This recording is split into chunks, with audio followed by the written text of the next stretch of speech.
नमस्कार दोस्तों, फिर आपके बीच में लेकर आया हूँ पाती।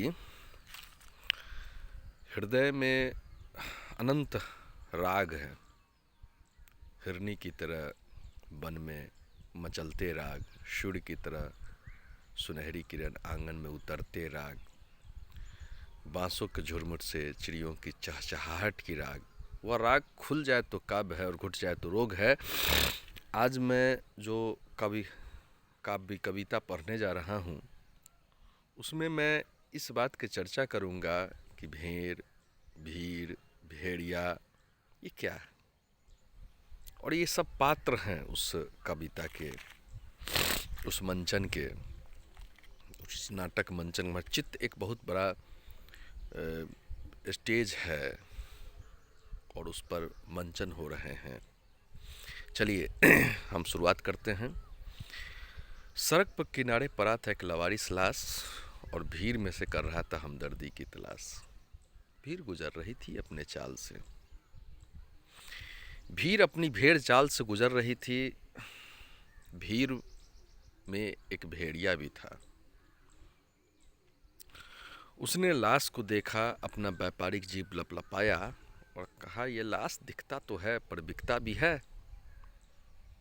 तहकीकात एजेंसी ने तहकीकात किया, खबरी लाल ने खबर बनाया, नून तेल हल्दी मिर्चाई के साथ बेचा। रिपोर्ट आई, हुजूर हुजूर हुजूर, लाश दिखता भी है बिकता भी है। वाह क्या बात है, बहरूपिया भेड़िया को बाजिगरी करनी आती है। वह शतरंज की गोटी की चाल चल के मुंह से रोटी छीन लेता है। वह बाजार में उतरा, मगरमच्छ के जैसे आंसू टपकाया, मगरमच्छ के जैसे आंसू टपकाया और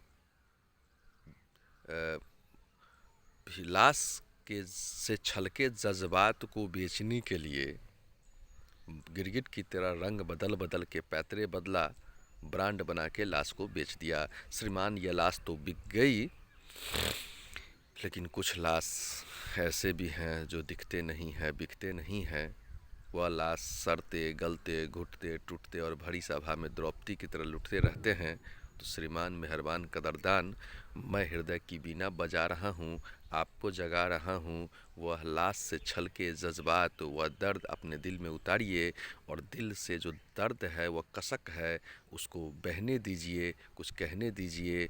ये दर्द न होता तो जीवन में अर्थ न होता, न मैं होता न तू होती, न होती वह सुनहरी डोर जिससे बंधा है संपूर्ण संसार। ये दर्द है जो सोए धड़कन को धड़काता है, सांसों को थिरकाता है, हुंक दिल से उठे तो आँखों को छलकाता है। अब आइए श्रीमान, आप लोग को हम बताते हैं, इस कविता का एक पात्र है भीड़। हमारे भीतर विचारों का गजब का भीड़ है। भेड़िया, पाश्विक प्रवृत्ति। डॉक्टर फ्राइड का कहना है कि हम अचेतन में बहुत सारी पाश्विक प्रवृत्ति को लेकर आए हैं जिससे हमें युद्ध करना है, और अध्यात्म की भाषा में जिसको तम कहा जाता है, तमस, और उस तमस से हमारी लड़ाई है। और इसके अंदर हमारी पाश्विक प्रवृत्ति, इसको हम रिफाइन करते हैं तो बानर में से हनुमान उत्पन्न होता है। वह लाश, हमारी अरमान जो घिरनी की तरह वन में मचलती है, उसके यह भागा भागी छीना झपट उठा पटक में वो लाश घुट जाती है, टूट जाती है और भरी सभा में द्रौपदी की तरह लुट जाती है। और कहीं कहीं यह लाश दफन हो जाती है। अपने भीतर के लाश आप दफन करें तो बहुत सारे लाश हैं, जिसको अध्यात्म की भाषा में कहा जाए, जैसे महादेव मरघट में बैठते हैं, उस तरह आप साक्षी भाव से मरघट में बैठेंगे, अपने चित्त के मरघट में, तो बहुत ऐसे लाश आपको मिलेंगे जो लाश इस भागम भाव छीना झपट उठा पटक में वो लाश बन चुका है। उसको देखने की ज़रूरत है, वह दृष्टा भाव, वह साक्षी भाव से। तो इस कविता को अपने दिल में उतारिए, अपने दिल में बसने दीजिए, कोयल की तरह कूकने दीजिए, मोर की तरह नाचने दीजिए, और अपने दिल में उतर के इस शब्द ब्रह्म को अनंत आकाश तक उड़ने दीजिए। धन्यवाद।